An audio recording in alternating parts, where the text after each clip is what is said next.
Tonight, the federal judge who is overseeing Jeffrey Epstein's criminal case says he wants more information, asking the Bureau of Prisons to explain what happened on July 23rd when Epstein was found injured in his cell. The apparent suicide attempt, he writes, has never been definitively explained. Also unexplained, why Epstein hadn't been checked in his cell for hours leading up to his death, according to 2 law enforcement sources.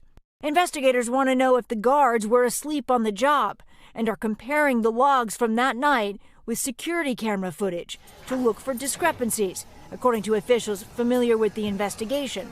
Also today, one of the first lawsuits against Epstein's more than $560 million estate was officially filed. Jennifer was a 14-year-old child. He was a predator. He groomed her. He had help. And everybody who helped him should be held responsible for ruining Jennifer's life. Jennifer Araoz says Epstein raped her in his New York City home when she was 15, talking to NBC News just after Epstein's arrest. Justice for me would be for him really to spend the rest of his life in prison. Now that Epstein is gone, this suit is going after his associates, accusing 3 unidentified employees, a recruiter, a secretary, and a maid of facilitating the sexual assault in the early 2000s. It also names Epstein's longtime friend and associate Ghislaine Maxwell, who Araoz says she never met.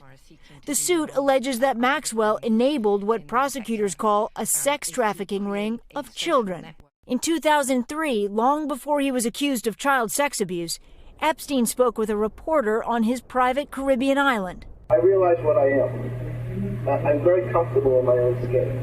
The conversation, posted by Bloomberg, ranges from his fabulous wealth to science and math. On my own island, or on my own ranch, I can think the thoughts I want to think. I can do the work I want to do. I'm free to explore as I see fit. This is what that same island looked like on Monday, swarming with FBI agents. Stephanie, has Ghislaine Maxwell responded to any of these allegations? Well, Maxwell has denied similar allegations in sworn testimony, but she has not responded to our repeated request for comment. Hey, NBC News fans, thanks for checking out our YouTube channel. Subscribe by clicking on that button down here and click on any of the videos over here to watch the latest interviews, show highlights, and digital exclusives. Thanks for watching.